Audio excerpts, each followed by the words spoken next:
اعوذ باللہ من الشیطان الرجیم، بسم اللہ الرحمن الرحیم۔ امام اعظم ابو حنیفہ رحمۃ اللہ علیہ، نعمان بن ثابت کوفی۔ آپ کا اسم و نسب یہ ہے کہ امام اعظم ابو حنیفہ نعمان بن ثابت بن نعمان بن مرزبان تیمی کوفی رحمۃ اللہ علیہ۔ بعض علماء نے دادا کا نام زوتی بن ماہ بتایا ہے۔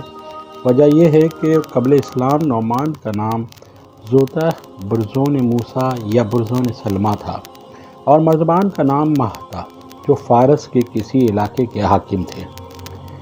فارسی میں مرزبان حاکم و امیر کو کہتے ہیں۔ یہ بات اصل ہے کہ زوتہ زو کا معرب ہے، جس کے معنی ہندوستانی چاٹ یا سندھی چٹ کے ہیں۔ نعمان بن مرزبان کابل کے اعیان و اشراف میں بڑی فہم و فراست کے مالک تھے۔ حضرت علی رضی اللہ تعالیٰ عنہ کے دور خلافت میں اسلام قبول کرنے کے بعد کوفہ چلے آئے اور یہیں آباد ہو گئے۔ اس خاندان کو حضرت علی سے خصوصی تعلق تھا۔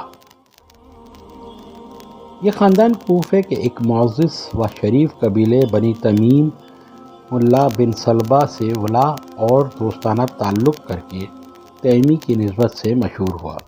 اس قبیلے کے افراد نجابت و شرافت کی وجہ سے یعنی ظلمتوں کے شراخ کہلائے۔ امام ابو حنیفہ کی ولادت خلیفہ عبد المالک بن مروان کے دور میں 80 ہجری میں کوفے کے مشرقی علاقے میں ہوئی۔ اس وقت کوفے کی آبادی 66 سے 67 سال گزر چکے تھے۔ صحابہ کرام اور تابعین عظام جن کے دم قدم سے کوفے کا کوچہ کوچہ دارالعلم بنا ہوا تھا۔ ہر طرف دینی اور علمی مجلسیں اور طبقے قائم تھے۔ اسی ماحول میں امام صاحب رحمۃ اللہ نے ہوش سنبھالا۔ خاندانی ذریعہ معاش ریشم اور ریشمی کپڑے کی تجارت تھا۔ کوفے کی جامع مسجد کے قریب حضرت عمر بن حریث کی بابرکت مکان میں دکان تھی۔ امام صاحب تقریباً 22 سال کی عمر تک علم کلام اور جدل و مباحثے کے ذریعے اسلام کی خدمت کرتے رہے اور اس میں درجہ کمال تک پہنچے، مگر اس کا مطلب یہ نہیں ہے کہ وہ دینی علوم خصوصاً علم حدیث سے اس مدت میں بالکل بے تعلق رہے، بلکہ اس دور میں بھی وہ علم حدیث کی مجالس میں شریک ہو کر شیوخ و محدثین سے روایت کرتے تھے۔ البتہ علم کلام میں غلو کی وجہ سے علم حدیث کی طرف توجہ کم تھی۔ جیسا کہ انہوں نے خود امام شعبی سے کہا تھا، میں علماء کے ہاں کم آمد و رفت رکھتا ہوں، اور حماد بن ابی سلمان کے حلقہ درس میں شامل ہونے کے بعد امام صاحب رات دینی علوم کی تحصیل میں لگ گئے۔ امام حماد کے فقہی درس میں روزانہ صرف 3 مسائل پر احادیث و آثار اور روایت و وردیت و درایت کی روشنی میں بحث و تمہیز ہوتی تھی۔ باقی اوقات دوسرے علماء و محدثین کی مجالس میں آمد و رفت رہا کرتی تھی۔ امام صاحب کے شاگرد رشید قاضی ابو یوسف کا بیان ہے کہ میں نے کسی عالم کو نہیں دیکھا جو حدیث کی تشریح اور اس کے فقہی اسرار و حکم کا ابو حنیفہ سے زیادہ جاننے والا ہو۔ امام صاحب کا فقہی اصول ہے۔ امام صاحب کی کتاب و سنت اور اجماع کے بعد حضرت علی رضی اللہ تعالیٰ عنہ اور حضرت ابن مسعود کو حجت مانتے تھے۔ ان کے نزدیک ضعیف حدیث اور مرسل حدیث کے ہوتے ہوئے قیاس سے کام نہیں لیا جا سکتا۔ امام صاحب نے اپنے فقہی مسلک کو خود بیان کیا ہے۔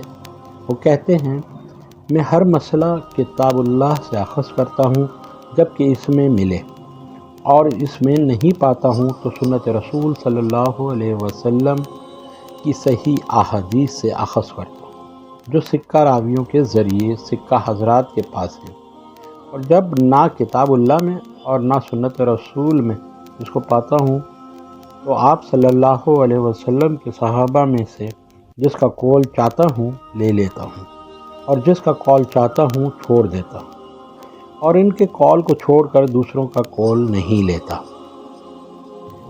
امام صاحب کا ذریعہ معاش ریشم کے کارخانہ تھا۔ امام ابو حنیفہ بھی خزار یعنی حریر فروش تھے اور یہ ان کا خاندانی پیشہ تھا۔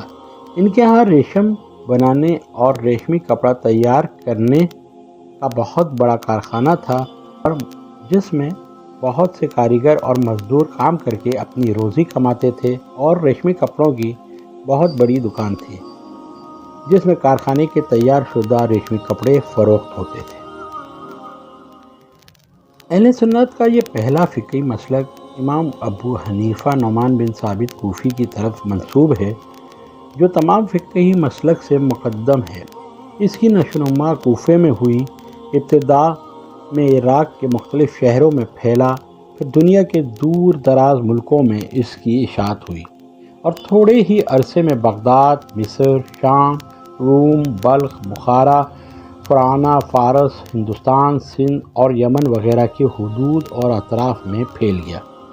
امام صاحب کی نگرانی اور رہنمائی میں فقہ حنفی کو ان کے 40 شاگردوں نے باقاعدہ مدون و مرتب کیا، جن میں امام ابو یوسف، امام محمد، امام ظفر بھی شامل تھے، اور امام صاحب کے شاگردوں میں امام اسد بن عمر نے خاص طور سے ان کی تصانیف اور فتاوی کو دنیا میں پھیلایا۔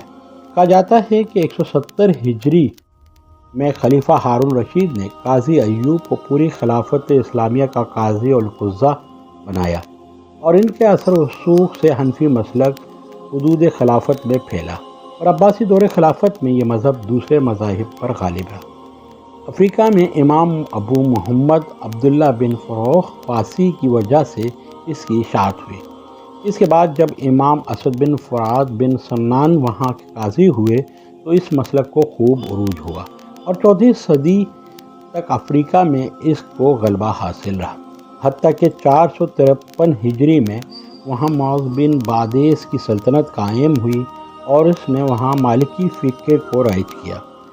اندلس اور فاس میں بھی حنفی مسلک قدیم زمانے میں رائج تھا۔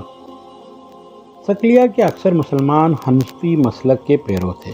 اہل مصر 164 ہجری میں اس مسلک سے اس وقت واقف ہوئے جب خلیفہ مہدی کی طرف سے امام اسماعیل بن یسع وہاں کے قاضی ہوئے۔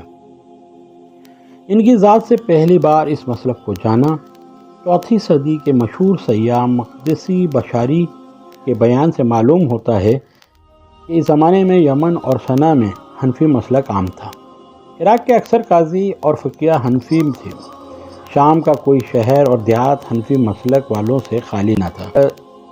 بسا اوقات شام کے قاضی اسی مسلک کے ہوتے تھے۔ اسی طرح بلاد مشرق مثلا خراسان، سجستان اور ماورا النہر کے علاقے، ترکستان شرقی اور ترکستان غربی وغیرہ میں یہ مسلک غالب تھا۔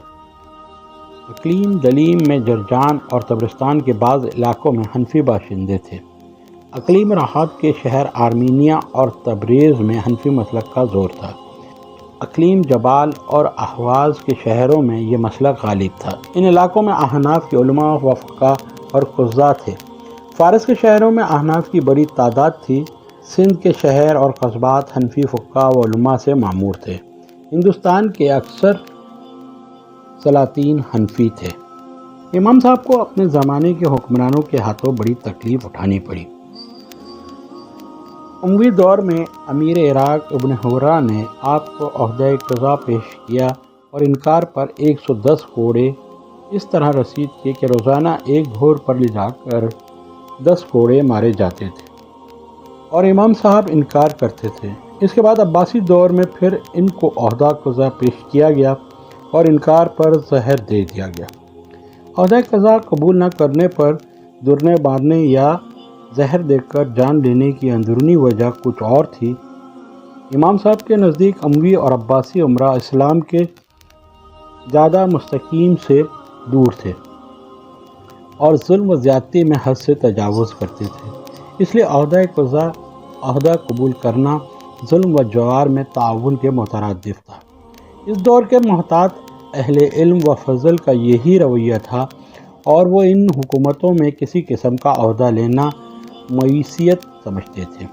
عمرہ و خلفاء ان کے رویے سے غیر مطمئن اور خائف رہا کرتے تھے اور کسی بہانے سے اپنا ہمنوا بنانے کی کوشش کرتے تھے۔ بڑے بڑے عہدے اور بھاری بھاری رقمیں پیش کر کے ان پر دباؤ ڈالتے تھے۔ یہی صورتحال امام صاحب کے ساتھ تھی۔ امام صاحب ان کے مقابلے میں علوی دعات کے حق میں تھے، اس لیے ابو جعفر منصور نے عہدہ قضا قبول نہ کرنے کے بہانے سے جیل خانے میں زہر دلوایا۔ امام صاحب کی اولاد میں صرف حماد کا پتہ چلتا ہے، جن کا نام امام صاحب نے اپنے شیخ حماد بن ابی سلیمان کے نام پر رکھا تھا۔ وہ باپ کے علوم کے وارث اور ورع و تقویٰ میں ان کے مثل تھے۔ فقہ اور حدیث دونوں اصول کے حامل تھے۔ ان کے لڑکے اسماعیل خلیفہ مامون کے زمانے میں بصرہ کے قاضی تھے۔ ان کے علاوہ حماد کے 3 لڑکے ابو حبان، عثمان اور عمر تھے۔ آج کی گفتگو میں امام ابو حنیفہ رحمۃ اللہ علیہ کی زندگی کے حوالے سے روشنی ڈالی گئی۔